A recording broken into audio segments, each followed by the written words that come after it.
This video is brought to you by Squarespace, an all-in-one platform for building your brand and growing your business online. Hello, my beautiful doves. As some of you may have guessed, I am Asian American. Surprise!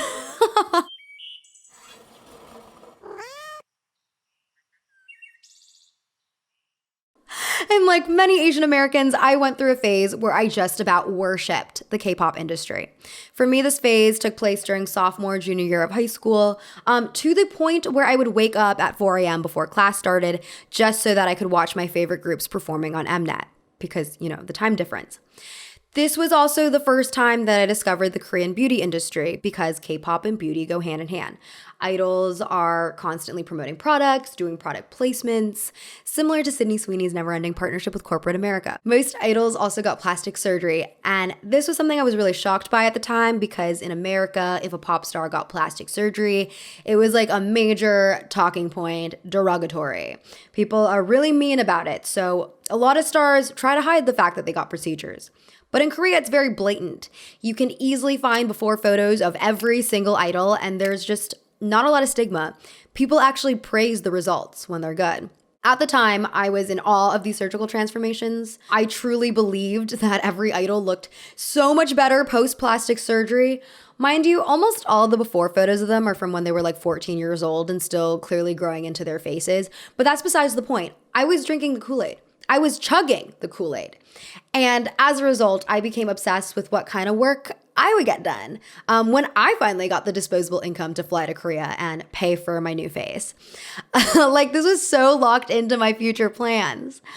Obviously, over time, the plans have changed, and I started becoming really upset with what the plastic surgery industry has done to us as a society on a global scale. In terms of the Korean surgery industry, I became much more informed about the oppression that dark-skinned or mixed Koreans experience, as well as the experiences of other demographics of Asians who are affected by Korea's soft power. Like, as a Vietnamese woman, it really disturbs me how looking Korean has become an aspiration for some of my community. Meanwhile, looking Vietnamese or looking Southeast Asian is often weaponized as an insult by East Asians. I also watched shows like Singles Inferno, which is a Korean dating show. And the first season was very controversial because some of the male contestants would say, literally point blank to the camera, that they liked a girl purely because she had pale skin, like nothing about her personality. All's to say that there's a lot going on in the Korean beauty industry, and I found that over time, it's just gotten more and more powerful, especially on a global scale. So I want to talk about it. As I said, I'm Vietnamese, I'm not Korean, and I can't read Korean, so there's obviously discourse that I'm missing, but I did my best, and I referred to a lot of information from Elise Hu's book, Flawless: Lessons in Looks and Culture from the K-Beauty Capital. Hu is an award-winning journalist, and she was NPR's first bureau chief in Seoul, and I highly recommend reading her book if this subject interests you. It's very comprehensive. Off to Korea! Today, I'm getting double eyelid surgery, lip filler and Botox, liposuction. One of the fastest growing sectors in the travel industry, medical tourism.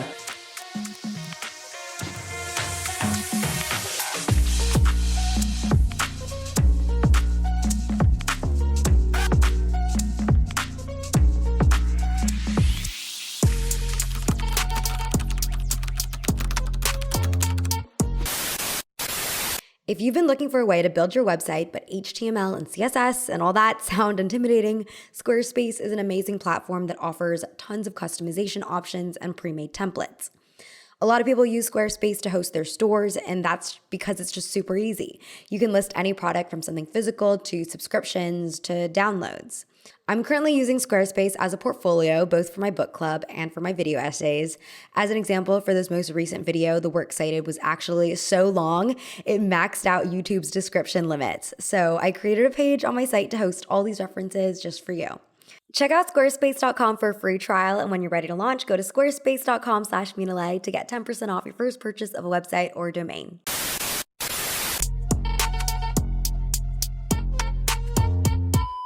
수술하고 나면 이뻐질 거라고 생각하니까 그거에 대해 또 기대가 되고 더 빨리 수술을 하고 싶네요. So first, I feel like we need to discuss what the beauty standards even are in Korea. There are many, but I would pin it down to big eyes and double eyelids, thinness, high nasal bridges, a V-line jaw, and pale skin. There is an emphasis on looking glowy and youthful, hence why aegyasal, the small puff of skin found under the eyes, is often highlighted as well, as this feature apparently adds a youthful charm to the face. These standards are also pretty unisex. While I think there are some crossover ideals, like the big eyes and the thin bodies, overall, Korean beauty standards are pretty distinct from Western beauty standards. And that's why I find it extremely irritating whenever I hear Americans saying things like, oh, everyone in Asia just wants to look white. In actuality, the favoring of white skin in Korea, white in quotes, predates Western colonization. It doesn't refer to race, it refers to the paleness associated with being high class during the Gojoseon period, which ended in 108 BCE. The belief was that the white skin suggested a labor-free life away from the sun. Similarly, regarding double eyelids, Elise notes in her book Flawless that it's actually East Asian movie stars with this feature who are considered the ideal. She writes, in East Asia, the double-eyelided Hwang Shin-hye, not Meg Ryan, had the most sought-after face. No offense to the beautiful Meg Ryan, of course. She also reports that of the hundreds of people she talked to for her book, not a single person said the motivation for plastic surgery in Korea is to look more European. Furthermore, anthropologists and scholars have uniformly found that the importance of local cultural dynamics trumps outside influences when it comes to health and beauty norms. While yes, there are some traces of European beauty baked into the Korean beauty ideal, Sophie Jin argues that this was not the result of idealizing whiteness, but the result of Koreans attempting to formulate a new national identity separate from their former colonizer, Japan. She writes for the Journal of Contemporary Asian Studies, for a country shaped by foreign influence, a desire for a new identity stemmed from an anti-other sentiment or a rejection of foreign powers. Thus, by drawing on aspects of Western beauty but molding them to the Korean face, the new Korean look became one distinct from both the Western face and the traditional East Asian face, reminiscent of Korea's colonizers. This look is sometimes called K-face by sociologists. Yip, Ainsworth, and Hugh note that this beauty standard is supposed to signal global integration and cosmopolitanism, and that the strategic combining of European elements with a predominantly Asian look gives off a worldly appearance. It's very similar to Instagram face that we have in the West in the way that the face combines various features of, multiple races to produce a somewhat ethnically ambiguous look. But K-face is still distinctly Korean, just as Instagram face is still distinctly white. Beyond the features themselves, there's also a lot of emphasis on proportions in Korean beauty marketing. For instance, the 1:1:1 face ratio that says you should be equally balanced between your brow, your nose, and your chin. And the leg ratio that says you should have a 5:3:2 proportion between your thigh, calf, and ankle. 1대1대1이 가장 아름답다는 거는 사실은 저도 동의를 하고 The hyper-focus on proportions might stem from East Asian beliefs about first impressions. In Korea, it's a concept called insang. Ann Shin explains what insang is in her short story, Learning to Walk. Koreans say you can tell a person's disposition by reading their facial expression at rest. It's called insang. You could say a person has a warm insang or a nervous insang or an insang that shows they've been through a lot of hardship. That's not the one that I want. I'm sure the focus on specific proportions is also great industry marketing. These ratios designate seemingly objective measurements that you can measure your own body up to and thus modify accordingly at the clinic if you don't meet them. Calf Botox literally exists to atrophy the muscle in your calf so that you can hit that golden ratio. These objective ratios also allow people to measure other people's bodies as well. A few years ago, BBoss TV published a YouTube video called 9 Female Idols with Most Insane Body Proportions in K-Pop. In their video, they analyzed different idol bodies to determine who has the best body of each group. According to Celeb Revealed, she's 48 kilograms heavy, 167.5 centimeters tall, and easily stands out with body measurements of 34, 25, 31 inches. Crazy stuff. If you look in the comments, also, most of them are stating their own opinion of who has the best body rather than asking why we're even talking about this in the first place. There's also plenty of forum posts that feed into this body discourse as well. A Reddit post asking, what do fans exactly mean when an idol has good proportions? Received an answer that mentions a head-to-body ratio known as the 8 stacked heads test. AKA, the perfect body is 8 heads tall. Actually, the perfect body is 5 apples tall, but whatever. Who mentions in her book a concept called the technological gaze. She defines it as an algorithmically determined set of ideal traits for our facial and body parts that social platforms feed us through the content we scroll. It represents a power shift from an external male-judging gaze to a self-policing narcissistic gaze. The self-policing tech gaze creates demand for what we should look like and also feeds it thanks to the attention economy that drives competition among the biggest tech companies. The technological gaze is present across any country that has access to social media. It's the reason why Instagram face is a thing and why everyone is getting the same treatments: lip filler, chin lipo, rhinoplasties in America. But who explains that Korea is hyper-modern, which emphasizes the technological gaze even more? After all, it's the most wired place on earth, has world-leading internet speeds, and in 2006 had the highest broadband penetration rate in the world. Seoul is also the 4th most surveyed city in the world, ranked by number of CCTV cameras per square mile. As a result, it's unsurprising there's such a heavy emphasis on visual culture. I learned a few years ago that some K-pop idols even get nostril Botox. It's because when they're performing on stage, camera operators will literally zoom in on specific idol faces while they're singing and dancing, and the quality is like 4K, so you can see every sweat droplet on their skin. And the Botox is supposed to prevent the nostrils from flaring out in a non-photogenic manner during their close-ups. I mean, if we're going to zoom in on nostrils, what can't we zoom in on? Procedures like getting your armpit colorized, shaving the back of your skull to look more rounded, and getting Botox injected into your trapezius muscles, these are all incredibly specific procedures and hardly noticeable to anyone else. But the fact that people still get them done just goes to show how stringent beauty standards have become.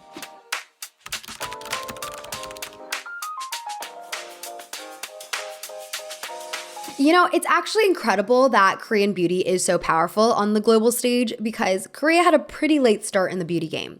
During the Joseon period, which was 1392 to 1910, makeup was mostly associated with lower-class courtesans. This is because Confucianism was popular, and one Confucian value is to keep the body as natural as possible.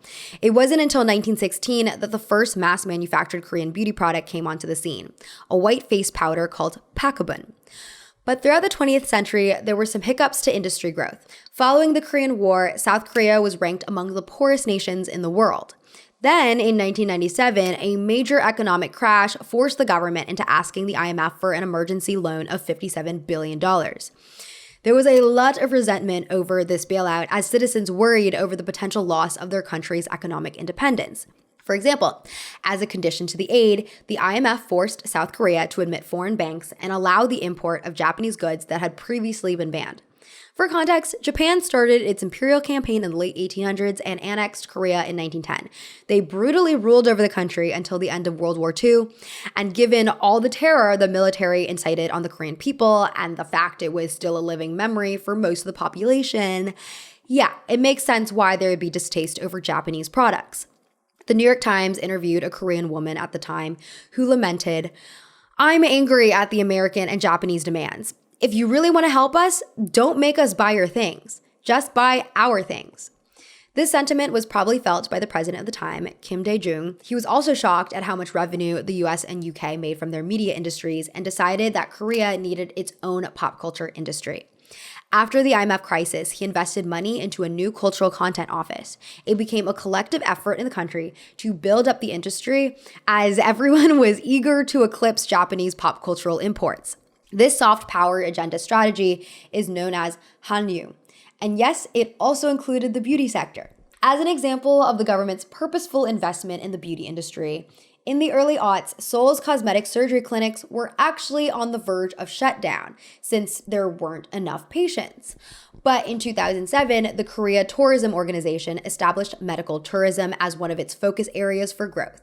Today, a medical tourism support center greets visitors at the Incheon International Airport, the entry point for the hundreds of thousands who visit South Korea for procedures each year. You can also get a value-added tax refund if you get a cosmetic procedure that is over 15,000 Korean won or about 11 USD. As a result of this effort, the Korean beauty industry grew exponentially. In 2009, about 60,000 foreigners visited Korea for procedures. By 2019, the number of medical tourists reached nearly 500,000. By 2018, Korea boasted the most cosmetic surgeons and most plastic surgery per capita on Earth. In her investigative piece on Korea's plastic surgery industry, Patricia Marks visited a clinic in the so-called improvement quarter of the Gangnam district. She notes that in this area, there were between 400 and 500 clinics and hospitals within a square mile. Because of how popular Korea is as a medical tourism destination, there are now cottage industries of medical tour guides. I still remember the first time I witnessed an influencer publicizing her medical tourism journey. This was back in 2017, so it was pretty shocking and memorable. She actually had a deal with a medical tourism agency called Doc Finder Korea. They essentially acted as a middleman, helping her to book her appointments, transportation, and accommodations. And with everything taken care of, it honestly starts to seem more like a vacation than a hospital visit. There are plenty of travel vloggers who will go to Seoul and feature a cosmetic procedure as just one item on their travel itinerary, along with eating delicious food and exploring the city. Oh my gosh, this smells so good. 네. So, what's the next step for the industry then? To build tourist attractions around the hospitals, obviously. Marks notes that one clinic she visited had its own plastic surgery museum, complete with, among other oddments, deformed skulls, post-operative shampoo, and a funhouse mirror. Websites like Visit Korea will actually advertise a combination of medical procedures and tourist destinations, with one itinerary titled Medical Tour Guide to Muon. Enjoy the city embracing the sea and tidal flats. The itinerary lists hospitals along with restaurants and natural wonders. So it's these kinds of luxuries and experiences that help make Korea a popular destination for medical tourism. But you might be wondering, why participate in medical tourism at all? Why go through the lengths of getting procedures over in another country when there are plenty of specialized doctors in many of our home countries? Well, a lot of procedures are actually cheaper in Korea than my home country of America. A Bloomberg article interviewed Julie Miller, a 46-year-old from New Jersey who was flying to South Korea to get Botox and skin tightening. Rebecca Chung-Wilkins reports for Bloomberg. It's a trip that'll take her about a day, and the final bill for those treatments isn't cheap, about $3,000, but it's almost half the cost of doing it back home. She's right. Prices are cheaper. At Oracle, a clinic in Seoul, an entire region of Botox is as cheap as $30, whereas the same procedure in LA would be $200. As for double eyelid surgery, you can get one for $300 in Seoul. The price for the procedure in the US is 10 times higher. Jungmi Jun, a researcher at USC, reported in her 2015 study that major surgeries in Korea are offered at a price 2 to 8 times lower than in the United States. Some hospitals will also price treatments low to get patients into their clinics in hopes that those patients will return for more expensive procedures later on. I also have multiple East Asian friends who just do not trust American doctors, believing that these doctors are uninformed about East Asian facial features and proportions and will botch them as a result. And as I said before, the specificity of the procedures that you didn't even know you needed help to reinforce Korea's reputation as a technologically advanced country that will take care of you. Unless they don't. Like any country with a beauty industry, human error, predatory marketing, and clinics focused on bottom line profits will lead to botched results or even death. There's also a number of factors specific to medical tourism that can pose additional problems, such as the lack of translators and presence of illegal brokers. Personally, I find that the best recommendations for anything from medical doctors to restaurants to hiking trails, they all come from people I actually know, people who I trust to have gotten this firsthand experience. When you're a foreigner, unless you have friends or family based in that country that can tell you what's up, for the most part, you're going to have to rely on the internet to get your recommendations. And as the saying goes, don't believe everything you read on the internet. Predatory people across Reddit and other online forums will post fake reviews all the time. Even though this is illegal, some posters receive commissions from bringing in clients, which is why they do it. Doctors will also pay commissions to brokers who help foreign patients match with their clinics. I should add this is illegal for domestic patients. Korean law also prohibits the use of influencers for testimonial marketing, but influencers are often still part of a clinic's marketing scheme. Al Jazeera reviewed a contract that required a foreign influencer to produce multiple promotional videos and social media content about a plastic surgery clinic in exchange for free surgery, with the clinic dictating specific positive language to be used in posts. The clinic required that that influencer produce the content before knowing the final results of the surgery, stipulated that it would review all content before its release, and included confidentiality terms that effectively prevented disclosure of the sponsored nature of the surgery.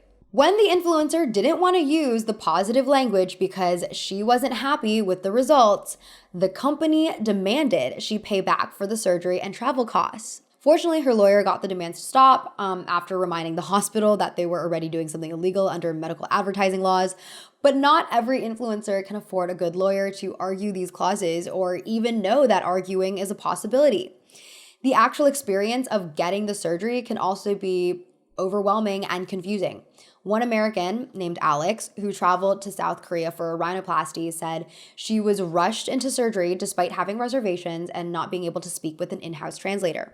After the surgery, she experienced complications including disfigurement due to the implant protruding through her skin, which forced her to get an emergency removal surgery in the US, which I'm sure was an extra wad of cash. She told Al Jazeera, "I felt abandoned, like I was on a conveyor belt. Once they had done the surgery, they didn't want to deal with me anymore. They kept saying I was still healing when I knew something was seriously wrong." Frustrated by inadequate aftercare and unable to secure a refund, Alex wrote a review with photos on the Gangnam Uni app, a popular plastic surgery review platform marketed as Uni outside South Korea.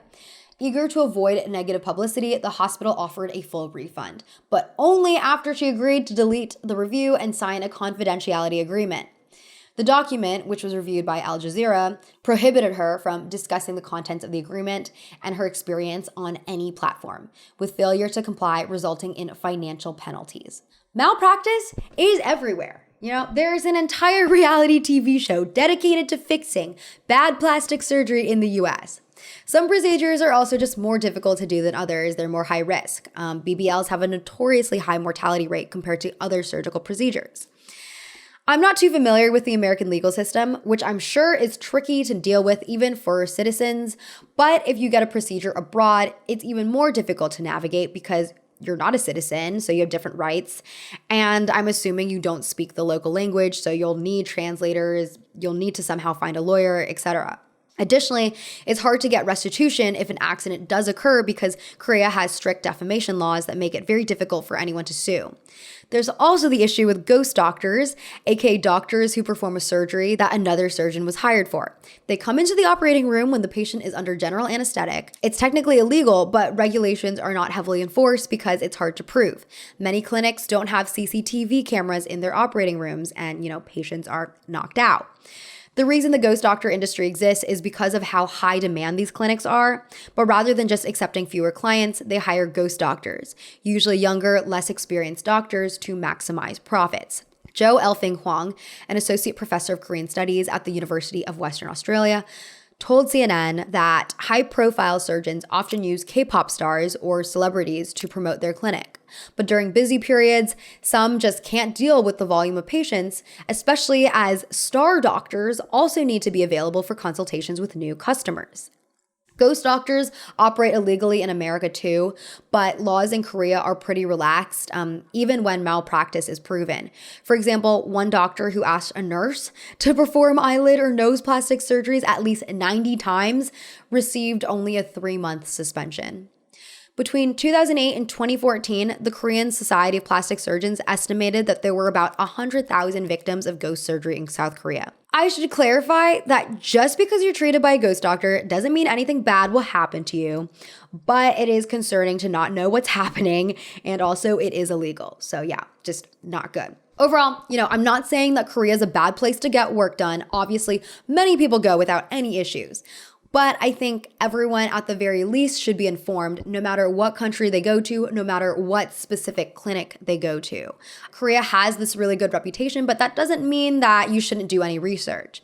There was a girl on TikTok that went viral recently, but she deleted her video, maybe because she was avoiding getting sued for defamation. but she was permanently blinded by her doctor in Korea when getting filler injected. People just have so much trust in these institutions, but you only have one body, so just be as informed as you possibly can if you must get a procedure.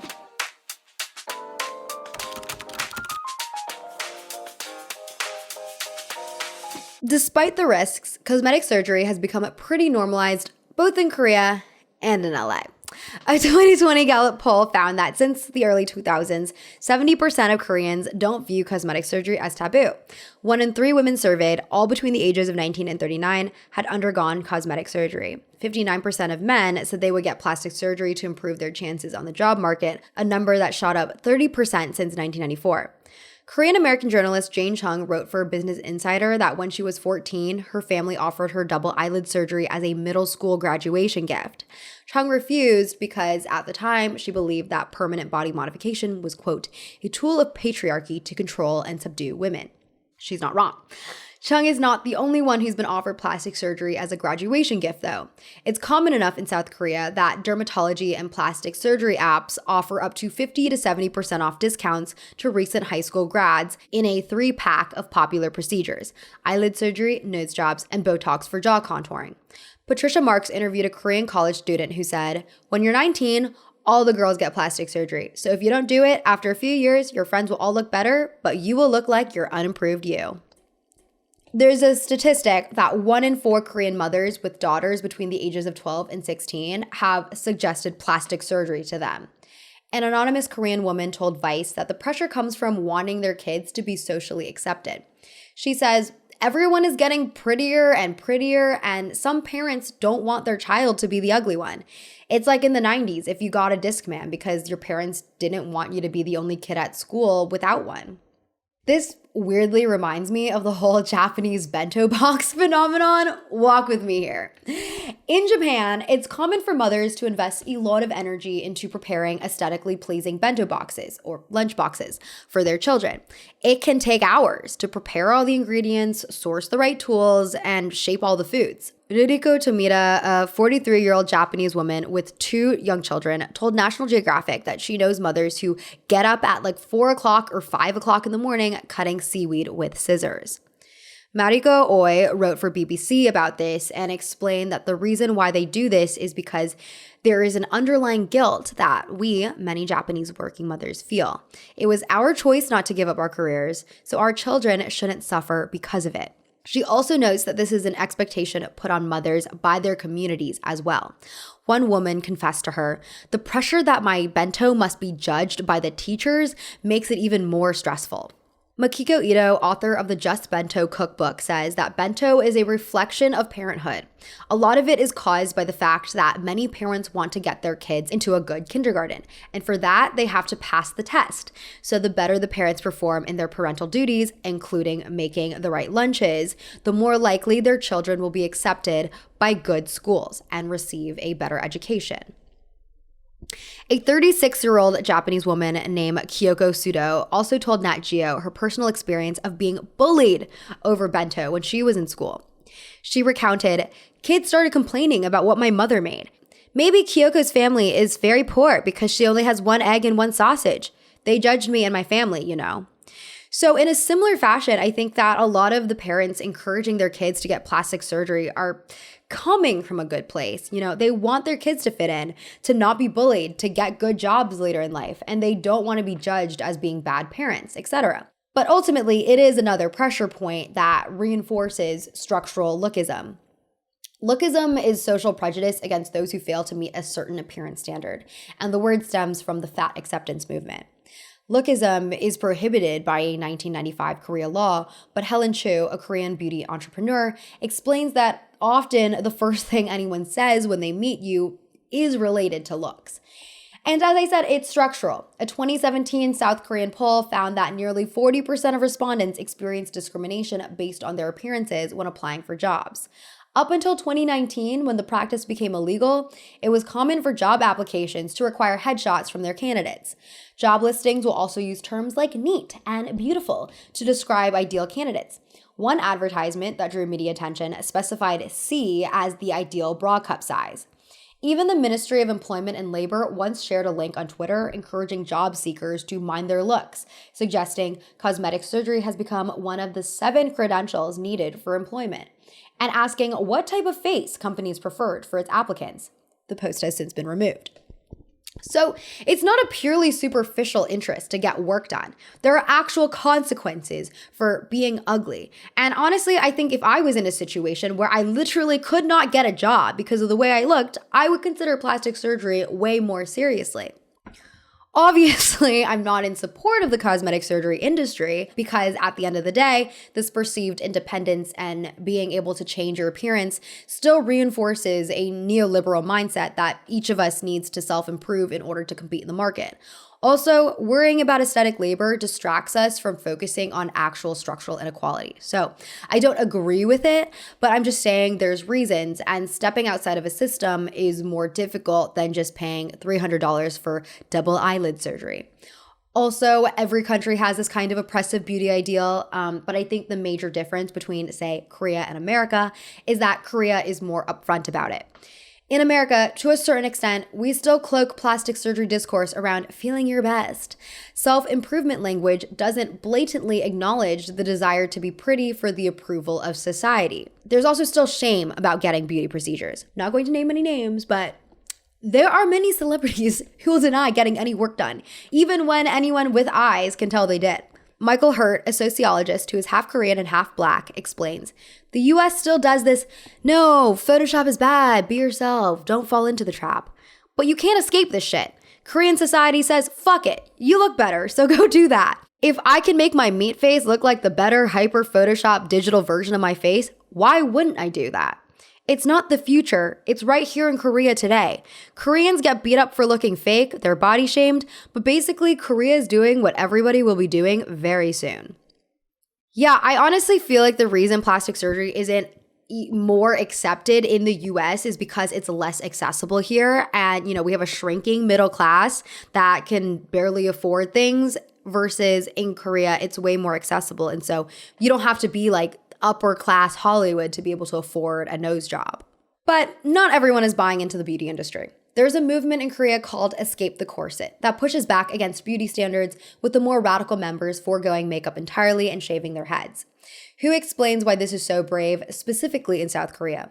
The rejection of basic appearance norms comes with punishing social sanctions for Korean women. These activists have become outcasts at school and at work. Sometimes they're even uninvited to their own family gatherings. One movement member, Ho Ju-yeon, explains her experience. Instead of calling me by my name, my coworkers just call me boy. Why are you like that? They'll ask me. And my family tells me they think appearing with short hair and being makeup free is unsafe for me. Everyone comments about their own discomfort. At first I tried to explain my thoughts and values, but that's not what they wanted to hear, so now I'm just ignored. Despite detractors, the Escape the Corset movement has successfully ignited many conversations about women's rights, and some consumption data actually shows a decline in beauty-related spending among Korean women in their 20s. I can't say for sure what caused this, but it's interesting nonetheless. Numbers from the Ministry of Economy and Finance indicate that between 2015 and 2018, sales of cosmetics, hair products, and other beauty-related goods dropped 53.5 billion Korean won. Approximately $44.8 million among women in their 20s. And this was also the time when Escape the Corset was heavily talked about. Feminist online communities like WOMAD also have organized in-person demonstrations and protests, such as the B-Wave protests for abortion rights, which started in 2016 and continued until 2019 when the abortion ban was lifted in a constitutional court ruling. I think a lot of people who don't know too much about Korea and are only exposed to K-pop and the industry abuses going on there, I think they perceive Korea as being a looks-obsessed country. But there's different motivations for why someone might be obsessed with looks that go beyond just individual vanity. And it's after reading these resources, especially Elise Who's Flawless, that, I can't stop promoting because it's so good. But after reading these things that I feel like I'm able to understand more the nuances behind the beauty industry and why it's difficult to make broad stroke statements like, we should just not wear makeup and not get plastic surgery. I mentioned systemic issues before, but another example, Jessica Elfing Huang interviewed 20 women living in Seoul who were 63 and over about their attitudes towards beauty. And the participants explained that beauty work in Korea, at least among elderly women, was understood in the context of respect to others. This concept was referred to as yewi, or correct social etiquette. When WHO interviewed elderly Korean American women in Orange County, their attitudes were similar in that they still believed in performing beauty work in some way. One woman, Elizabeth, exclaimed through laughter, "Let myself go? No, of course not. I still care. I put some moisturizer and a little liner to look like I'm awake." A 71-year-old woman, Jo Young Lim, drew a link between letting herself go and being unhealthy. If we're laying in a hospital, then we're, burdening our children. These attitudes are reminiscent of what journalist Autumn Whitefield Medrano wrote as a defense on beauty in 2016. The number one thing I hear from women when I ask about their reasons for performing beauty work is not that they want to change how they look, but that they want to look like their best selves. It may be human to dream of transformation, but it is practical to dream of simply looking all the time the way we do when we're rested, fed, watered, well-sexed, and nicely groomed. In other words, the reason we perform beauty work is because we are engaged in chronic hope. I think about my own grandma, who is retired, married, and mostly only sees people she's known for years, aka people who absolutely do not care what she looks like. Yet, she styles her hair, keeps her nails painted, and does an elaborate makeup routine every morning. I think about myself and how I feel a lot worse if I don't change out of my pajamas all day, even if I, don't intend to leave my house. A lot of these attitudes have to do with social conditioning. Like, we maybe wrongfully associate putting on makeup with being active or taking part in community. But WHO writes, we should ask ourselves if the labor we're undertaking is ego-driven or soul-driven. Does it lead to more connection with ourselves and others, or disconnection? I think it's always valuable to know the reasons for why we go through aesthetic labor because it can help us come up with alternative methods for living a freer life. For example, if you associate putting on makeup with seeing your friends, experiment with what it means to not wear makeup and still see your friends, and figure out whether or not you can at some point disconnect the two, and then notice whether or not that disconnection brings any more meaning to your life. I don't know. It's just food for thought.